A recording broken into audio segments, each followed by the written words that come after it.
Hello guys. இன்னொரு நம்ம the regressed son of a duke is an assassin மான்வாவோட episode 8 Tamil experience தான் பார்க்க போகிறோம். வீடியோவில் போகிறதுக்கு முன்னாடி யாரும் லைக் பண்ண லைக் பண்ணிங்க, சேனலை சப்ஸ்கிரைப் பண்ண பார்க்குறவங்க எல்லாம் சப்ஸ்கிரைப் பண்ணிட்டு பாருங்கள். ஒரு அப்போ ஸ்ட்ரைட்டாக வந்து வீடியோக்குள்ளே வந்து போயிடலாம்.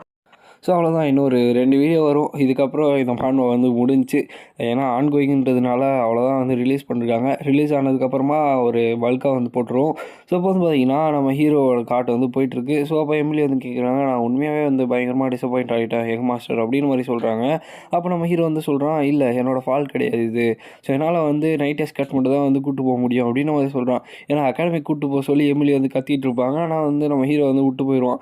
சரி எம்எல்ஏ பரவாயில்ல, நான் வந்து போயிட்டு வரேன் அப்படின்னு சொல்கிறாங்க. அதுக்கு வந்து எம்எல்ஏயுமே பார்த்து பத்திரமா போயிட்டு வாங்க அப்படின்னு சொல்லிட்டு இருக்கும்போது வந்து பையனை கிளம்பிடுறாங்க. இப்போ நம்ம ஹீரோவோட காட்டு வந்து போயிட்டுருக்கு. ஆக்சுவலாக இந்த இடத்துல வந்து யாருமே எதிர்பார்க்காத மாதிரி ஒரு சில விஷயங்கள் வந்து நடக்கும். இப்போ வந்து பார்த்திங்கன்னா நம்ம ஹீரோ வந்து சொல்கிறான், எம்எல்ஏ வந்து ஏன் வந்து அவங்க கூட வச்சுருக்கான்னு சொல்லிட்டு. அவன் கரெக்டாக 8 வயசு இருக்கும்போது அவன் பயங்கர ஃபீவரோட பயங்கர உடம்பு சரியில்லாமல் இருப்பான். அப்போ வந்து அவனோட கான்சியஸ்னஸ் கூட வந்து அப்பப்போ லாஸ் ஆகுமா. அந்தளவுக்கு ரொம்ப கஷ்டத்தில் இருக்கும்போது யாருமே வந்து இவனை பார்த்துக்கலையாம். அப்போ வந்து நம்ம எம்எல்ஏ வந்து அவங்களோட பின்னாடி வந்து இவனை வச்சுக்கிட்டு லைக் பக்கத்தில் இருக்க டாக்டர்ஸ் கிட்ட கூப்பிட்டு ஓடிட்டு இந்த மாதிரி வந்து பார்த்திங்கன்னா நம்ம ஹீரோவை காப்பாற்றினதே எம்எல்ஏ தானா. அப்படி மட்டும் அவங்க காப்பாற்றலாம், என்னத்துக்கு எந்த குடோனுக்குள்ளே செத்து கிடப்புன்னு தெரில அப்படின்னு அவன் சொல்லிட்டு அவன் வந்து பார்த்திங்கன்னா சொல்லிட்டு இருப்பான். இதனால தான் வந்து எனக்கு எம்எல்ஏ வந்து அந்தளவுக்கு பிடிக்கும். அவங்களால தான் நான் வந்து உயிரோடு இருக்கேன் அப்படின்னு அவன் சொல்லிட்டு அவன் வந்து பார்த்திங்கன்னா அப்படியே நம்ம ஹீரோ வந்து அங்கேருந்து சொல்லிட்டு போகிறான். அவங்களுமே வந்துட்டு நம்ம ஹீரோ வந்து சொல்கிறான், இந்த மாதிரி அவங்க மெய்டோடையும் மேலே, அதாவது வேலை செய்கிறவங்க மட்டும் இல்லை அதையும் தாண்டி அப்படின்னு அவன் சொல்கிறான். இப்போ நம்ம ஹீரோ வந்து யோசிச்சுட்டு இருக்கான், எப்படியோ இங்கே வந்து மொத்தம் 6 இன்டர்மீடியட் கிளாஸ் நைட்ஸ் வந்து இருக்காங்க. ஒரே ஒரு பர்சனுக்காக எத்தனை பேர் அப்படின்னு அவன் சொல்லிட்டு நம்ம ஹீரோ வந்து யோசிச்சுட்டு இருக்கான்.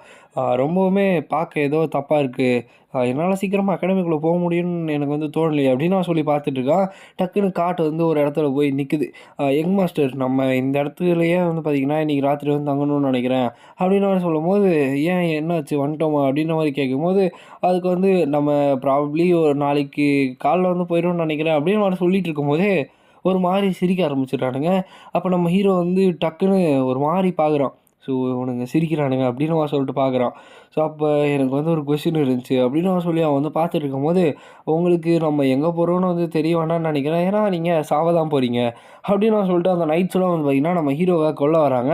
அடுத்த செகண்டே எதிர்பார்த்த மாதிரி அந்த நைட்டோட தலை மட்டும் தனியாக கீழே கிடக்குது. ஏன்னா நம்ம ஹீரோவோட பவர் அப்படி.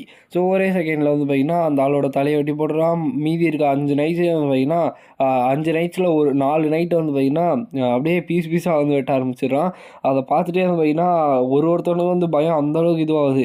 ஏன் வந்து நீங்கள் யாருமே மூவ் பண்ண மாட்டீங்க அப்படின்னு அவன் சொல்லி கேட்குறான். ஏன்னா அந்த இடத்துல கேரமோட ப்ரெஷர் ப்ளஸ் நம்ம ஹீரோட ப்ரெஷர் வந்து அந்தளவுக்கு பயங்கரமாக இருக்குது.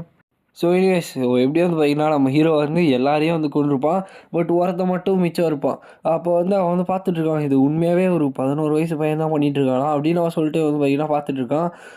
அப்போ இவன் வந்ததுக்கான ரீசன் இது தான் போல், ஏன்னா ட்ராகன் கூட ஃபைட் பண்ணிட்டு வரான் இல்லையா, இந்த மிஷன் தான் அப்படின்ற மாதிரி வந்து பார்த்திங்கன்னா வந்து பார்த்துட்ருக்கான்.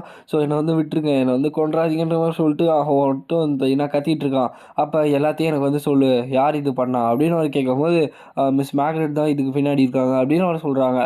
இது வந்து ரொம்ப ஈஸியாக இருக்குது, என்ன இவ்வளோ ஈஸியாக சொல்லிட்டு அப்படின்னு அவர் சொல்லிட்டு அவன் வந்து பார்த்துட்ருக்கான். ஏன்னா அவனுக்கு வந்து தெரியும், நம்ம தலைவன் கிராஞ்ச் இருக்கான்ல, கிராஞ்சோட வேலை தான் இந்த மாதிரி வந்து ஸ்ட்ரைட்டாக ஃபைட் பண்ண முடியாதுன்னு தெரிஞ்சுட்டு ரொம்ப கேவலமான ஒரு வேலைகளை வந்து பார்ப்பான். அவங்க அம்மாவை சொல்லி பின்னாடி இருந்து கூப்பிட்டு வந்து இப்படி ஒரு வேலையை வந்து பார்த்திங்கன்னா பார்த்துட்ருக்கான். இவன் நம்ம ஹீரோ என்ன பண்ணுறான்னா, அவனை தூக்கி காட்டில் போட்டு ஓட்ட சொல்கிறான் காட்டை. ஏன்னா காட்டு ஓட்டுறதுக்குன்னு ஒரு எக்ஸ்பர்ட் இருக்கணும் இல்லையா, அதனால். இப்போதைக்கு நான் வந்து எது கேள்விப்பட்டேன்னா, யங் மாஸ்டர் கிரான்ச் வந்து மிஸ் மேக்னெட் கிட்ட வந்து ஒரு ஃபேவர் கேட்டிருக்காங்க. அதனால தான் வந்துட்டு இந்த மிஷனில் எங்களை வந்து அனுப்பிச்சாங்க அப்படின்னோடனே நம்ம ஹீரோ வந்து, அப்போ எல்லாமே கிரான்ச்சோட வேலை தான், சரி ஓகே நான் வந்து அவனை திருப்பி பார்க்கும்போது அவனுக்கு ஒரு நல்ல லெசன் வந்து நான் சொல்லித்தரேன் அப்படின்னு அவன் சொல்லிட்டு நம்ம ஹீரோ வந்து சொல்கிறான். அப்போ வந்து பார்த்திங்கன்னா அவன் வந்து கேட்குறான், யங் மாஸ்டர், இப்போ உங்களை விட்டதுக்கப்புறமா எனக்கு என்ன நடக்க போகுது, நீங்கள் என்ன கொல்ல போகிறீங்களா அப்படின்னு அவர் கேட்கும்போது, தெரில நான் வந்து யோசிச்சு பார்க்குறேன் அப்படின்னு நான் சொல்லிட்டு நம்ம ஹீரோ வந்து சொல்கிறான். இப்போ வந்து பார்த்திங்கன்னா அவங்க அந்த சாஃபன் இருக்கு இல்லையா, சென்ட்ரல் சிட்டி சாஃபன்குள்ளே எப்படியோ வந்து என்ட்ரு ஆகிடுறாங்க. நம்ம ஹீரோட அகாடமி லைஃப்மே வந்து பார்த்திங்கன்னா இங்கே தான் வந்து ஸ்டார்ட் ஆக போகுது. நம்ம ஹீரோ வந்து ரொம்பவுமே எக்ஸைட்டடாக இருக்கான். ரொம்ப சந்தோஷத்தோட அந்த அகாடமிக்குள்ளே என்ட்ரு ஆகுறான். ஸோ இன்னொரு பக்கம் அந்த பக்கம் மேக்ரெட் வந்து பார்த்தீங்கன்னா, அந்த ஆளுங்கலாம் வந்து திட்டிகிட்டு இருப்பாங்க. அது வந்து தனியாக ஒரு 2 பேனல் காட்டுவாங்க. அது வேஸ்ட் தான். ஸோ அப்போ நம்ம ஹீரோ வந்து சியான் வேர்ட் நான் தான் டியூக் ஃபேமிலியில் ஒரு ஆள் அப்படின்னு அவன் சொல்லிட்டு வந்து காட்டுவான். அதை பார்த்தோன்னே நம்ம ஹீரோ வந்து என்ன பண்ணுறான்னா, கொஞ்ச நேரத்தில் ஒரு காயின் ஃபுல்லாக வந்து ஒரு பேக் ஃபுல்லாக ஒரு காயின் போட்டு அப்படியே வந்து பார்த்தீங்கன்னா, அந்த ஆள்கிட்ட வந்து கொடுத்துட்றான். ஸோ இதை வச்சு பொழைச்சிக்கோங்க. திருப்பி வந்து வேலைக்கு வந்து போயிடாதீங்க. அங்கே போனால் செத்துருவீங்கன்ற மாதிரி வந்து பார்த்தீங்கன்னா வந்து சொல்கிறான். ஸோ அப்போ இந்த ஆள் வந்து பார்த்தீங்கன்னா, அந்த செகண்டே வந்து பார்த்தீங்கன்னா, அந்த காசு வந்து கீழே வச்சுட்டு, நான் பிரையன் கென்ட்ரிக். ஸோ வெலியாஸோட அஃபிஷியல் நைட். உங்ககிட்ட ஒரு பர்மிஷன் கேட்குறேன். ஸோ நான் வந்து என்னோட என்டையர் லைஃப் ஃபுல்லாக உங்களுக்கு சேவ் பண்ணணுமா அப்படின்னு கேட்கும்போது நம்ம ஹீரோ வந்து சொல்கிறான், நான் வந்து பிட்ரே பண்ணிட்டா என்ன பண்ணுவீங்க? அது அது எப்படி உங்களுக்கு வந்து தெரியும்? அப்படின்ற மாதிரி சொல்லும்போது அவர் வந்து பார்த்தீங்கன்னா சொல்கிறார், என்ன பிரச்சனைனாலும் பரவாயில்ல அப்படின்னு அவர் சொல்லிட்டு வந்து பார்த்தீங்கன்னா சொல்கிறாரு. ஸோ நம்ம ஹீரோ வந்து இப்போதைக்கு நான் என்ட்ரன்ஸ் செரிமனிக்கு வந்து போக விரும்பல. இப்போ ஸ்ட்ரைட்டாக நான் எலமெண்டல் டெஸ்ட்டுக்கு வந்து போகிறேன்ற மாதிரி சொல்லிட்டு அப்படியே வந்து அங்கே தட்டி விட்டு போயிடறான். அதாவது அவர் வந்து இதுக்கு மேலே நம்ம ஹீரோக்கு தான் இருக்க போகிறாரு. ஸோ இப்போ வந்து எல்லாருக்குமே வந்து பார்த்தீங்கன்னா ஸ்கேலிங்கில் வந்து பார்த்துட்டு இருக்காங்க. ஸோ அரின் செவரஸ் மானா ரேங்க் வந்து 2 star, physical rank B. So element வந்து லைட்.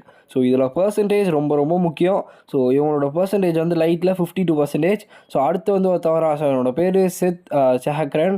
ஸோ இவனோட மானா ரேங்க் 3 ஸ்டாரு, ஃபிசிக்கல் ரேங்க் ஏ, எலமெண்ட்டு சாண்டு 71%. ஸோ 50 தாண்டி வந்து வைனா வந்து வச்சுருக்கான். ஸோ அடுத்து வந்து நம்ம cyan word. So Mana rank 1 star, physical rank S, and then element வந்து டார்க்கு 92%. ஸோ ரொம்ப ரொம்ப அதிகமாக இருக்குது. இது வரைக்கும் 90% தாண்டி வந்து பார்த்தீங்கன்னா யாருமே அதிகமாக வந்தது இல்லையா. ஸோ அதுவும் இல்லாமல் அங்கே இருக்க மிஸ் வந்து பார்த்து சொல்கிறாங்க, ஸோ அகாடமியோட இன்ஸ்ட்ரக்டர் இந்த வயலட் ஹேர் இருக்காங்க இல்லையா, இவங்க தான். ஸோ இவங்களோட பேர் செரிகா நிகத்து. ஸோ இவங்க வந்து என்ன பண்ணுறாங்கன்னா, காட் சைல்டுன்னு கூப்பிட்ற நம்ம ஐஸ் வேர்ட்டே வந்து 88% இன் வாட்டர் தான். இது வந்து 92% இருக்காங்களேன்னு சொல்லிட்டு அவங்க வந்து பார்த்தீங்கன்னா ராயல் அகாடமியோட டீன் குண்டல் குவேசல்னு ஒருத்தர் இருப்பார். ஸோ அவங்க உட்காந்துருக்காரு இல்லையா தாடிக்காரு, அவர் தான் வந்து. ஸோ வந்து அவங்க பார்த்துருக்காங்க இவனோட எலமெண்ட் வந்து டார்க்னஸ் அப்படின்னு சொல்லிட்டு அவங்க வந்து பார்த்துட்டு. ஸோ இப்போ நம்ம ஹீரோ வந்து நடந்து போயிட்டுருக்கான். ஸோ கடைசியாக நான் என்னோடய பாஸ்ட் லைஃப்பில் கூட பார்த்தேன், என்னோடய பர்சன்டேஜ் வந்து 80s கிட்ட தான் இருந்துச்சு. இது ஒரு வேளை நான் டிமானிக் பீஸ் பிளட்டை குடித்ததுனால அப்படியா இந்த மாதிரி வந்து பார்த்தீங்கன்னா பேசிக்கிட்டே வந்து போயிட்டுருக்கும்போது நடுவில் நம்ம கிரான்ச் வந்து வரான். ஸோ கிரான்ச் வந்து நம்ம ஹீரோவை பார்த்தோன்னே பயங்கரமாக ஷாக் ஆகிடுறான். ஏன்னா அவன் செத்துருப்பான்னு நினச்ச வந்து திருப்பி வரான் இல்லையா. ஸோ அதனால் வந்து பார்த்தீங்கன்னா வந்து பயங்கரமாக ஷாக் ஆகிடுறான். ஸோ இன்னொரு பக்கம் அவன் கூட வந்து இன்னொருத்தன் வருவான். ஸோ வந்து இந்த குழந்தைய தான் வந்துட்டு நீ ஸ்லேவாக வந்து ட்ரீட் பண்ணுறியா அப்படின்னு அவன் சொல்லிட்டு வந்து சொல்கிறான். அப்படிலாம் சொல்லாத, இவன் வந்து சியான் அப்படின்னு அவன் சொல்லிட்டு சொல்லும் போது நம்ம ஹீரோக்கு வந்து ஞாபகம் வருது, இவன் ஆக்சுவலாக கேரம் கிங்டமோட மார்க்கெஸ் பென்ட்ரன்ஸோட பையன். ஸோ ஆக்சுவலாக என்ன பண்ணுவான்னா பாஸ்ட் லைஃப்பில் பயங்கரமாக புள்ளி பண்ணியிருப்பான். ஸோ இந்த வாட்டி வந்து அவனை ரேகிங் பண்ணலான்னு வரும்போது ஒரே அடியில் நாக் அவுட் பண்ணுறான் நம்ம ஹீரோ. இதை பார்த்துட்டு கிரான்ஸுக்கு கையும் வரல காலும் வரல, பயங்கர பயத்தோடு வந்து இன்னும் நின்றுட்டுருப்பான். அப்போ நம்ம கிரான்ஸோட ஷோல்டரில் கை வச்சு, நீ வந்து எனக்கு பின்னாடி என்ன பண்ணுவேன்னு நான் வந்து கண்டுக்கவே மாட்டேன். ஆனால் நான் இன்னொரு வாட்டி இதெல்லாம் பார்த்தேன்னா நீ வந்து கண்டிப்பாக வீல் சேரில் தான் கிராஜுவேட் ஆவ அப்படின்னு சொல்லிட்டு நம்ம ஹீரோ வந்து சொல்கிறான். ஸோ பயங்கர பயத்தோடு இங்கேருந்து கிரான்ஸ் வந்து கிளம்புறான். ஸோ இந்த இடத்துல இந்த வீடியோ நம்ம ஏர்ன் பண்ணிக்கலாம் கைஸ். ஸோ இந்த வீடியோ உங்களுக்கு பிடிச்சிருக்குன்னு நினைக்கிறேன். ஸோ பிடிச்சிருந்துச்சுன்னா லைக் பண்ணி நம்ம சேனலை வந்து சப்ஸ்கிரைப் பண்ணிக்கோங்க. ஸோ நெக்ஸ்ட் மீட் பண்ணுறேன். So bye guys.